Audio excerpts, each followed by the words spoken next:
This is how you can create an n8n workflow that automatically posts your videos across all social media channels. So the prerequisites for this flow are you need n8n, you need a buffer account, which is actually what lets you post to multiple channels at once. Then you need a Zapier account, which is the only service that has an automation for automatically calling into buffer. Then you'll need Dropbox for uploading videos. And finally Airtable, which is what will be used to add the video links along with their metadata so that you can send it all over to buffer. So the first thing we start with is this video submission. This is an n8n form node.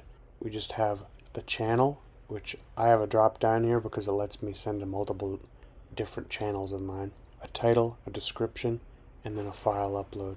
Next, I simply have an if branch statement because if the video is over 100 megabytes, you can't upload it properly to buffer, so it needs to be under 100 megabytes. Then we have Dropbox. So I'm using Dropbox because that's the only service that lets you create a download link that buffer can use. So we start with this community node called Better Dropbox. I had issues with the default Dropbox node, so I use this one to improve the upload reliability.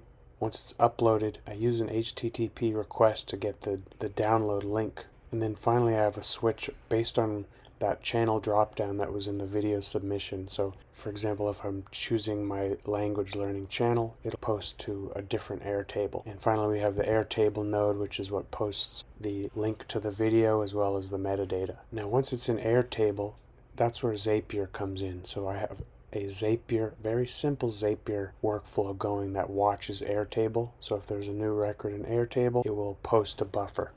So that's it. You could make this a lot simpler because Zapier has a connection to Dropbox or Google Docs, Google Drive. So you could just upload your video to one of those and then Zapier would automatically post it to buffer.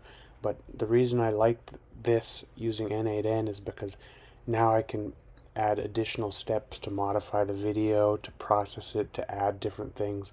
I can connect to AI agents, so that's why I started with the n8n as the base.